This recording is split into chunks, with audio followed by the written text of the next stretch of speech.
Good morning, Mr. Chairman and members of the House State Affairs Committee. My name is Kathy Griesmyer. I'm the Public Policy Strategist for the American Civil Liberties Union, or ACLU of Idaho.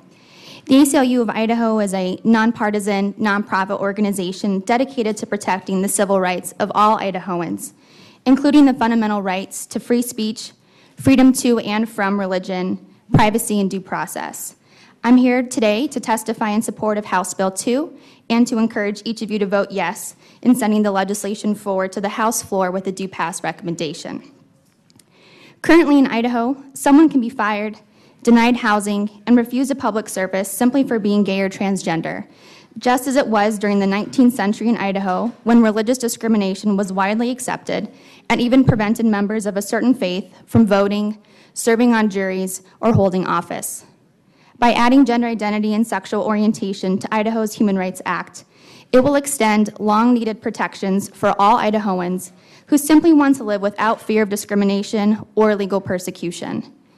Explicit protections for gay and transgender community members, much like already existing protections based on race, color, religion, sex, national origin, and disability, demonstrates a state commitment to stopping legal discrimination across the state. In our recovering economy, including sexual orientation and gender identity in the Idaho Human Rights Act is good for business. Corporate America has already begun voluntarily implementing these types of protections, like many large businesses in Idaho, including Micron Technology and Hewlett-Packard. But a law is necessary to make sure everyone in our state is entitled to fair treatment. Gay and transgender Idahoans simply want to have the opportunities to go to work, be judged on their workplace performance, and provide for their family without fear of being discriminated against simply because of who they are or who they love.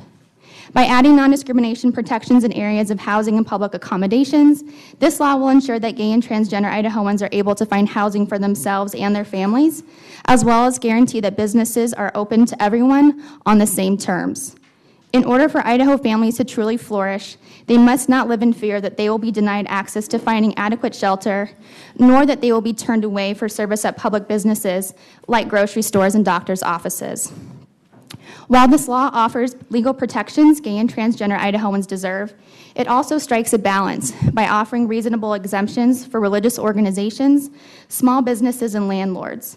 No provision in House Bill 2 requires established religious organizations, including houses of worship, from hiring or prioritizing employment those individuals who do not identify with their religious beliefs. Also, businesses under 5 employees and landlords who share a housing unit with their renter who may face a reasonable burden in accommodating the law are exempt from provisions outlined in House Bill 2. Many cities in Idaho have passed these protections, as well as 21 states across the country who have updated their pertinent civil rights laws to prevent discrimination against gay and transgender people. Your time has expired, by the way. Okay, great. We ask that you support House Bill 2 and move it forward with the do pass recommendation. I'll stand for questions. Are there questions? Representative Wintrow. Mr. Chair, Ms. Griesmyer, thank you very much. You had to rush through some of that, so I do want you to go back to some. You were talking about the exemptions that exist currently for religious protection. Can you please outline those clearly? Mr. Chair, Representative Wintrow, yes, House Bill 2 does provide religious exemptions, particularly for religious organizations and houses of worship that would not have to accommodate the law for those, particularly in employment.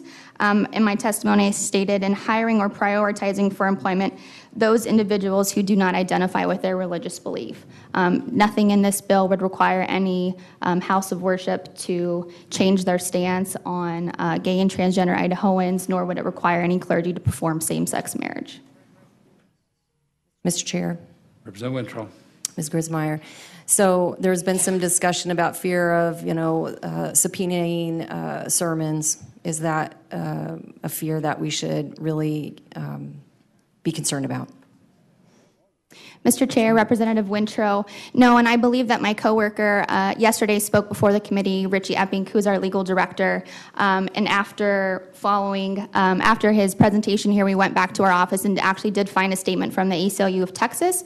If you like, I'd be happy to read it, but they did stand in support of protecting the religious freedom of those pastors who did have their sermons subpoenaed and did believe that it was an overreach for those organizations to have to share what they're preaching to their congregation, which is protected under the First Amendment.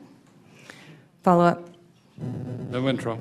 Mr. Chair, Ms. Griesmyer, excuse me, you said that the ACLU fought to defend the religious freedom to not be subpoenaed from the pulpit. Chairman, Representative Wintrow, I don't know to the extent in which the ACLU was involved, but they did release a public statement from the ACLU of Texas saying that they were discouraged that the City Council of Houston went that far to subpoena those sermons from pastors. Thank you. Further questions? Thank you. Thank you very much.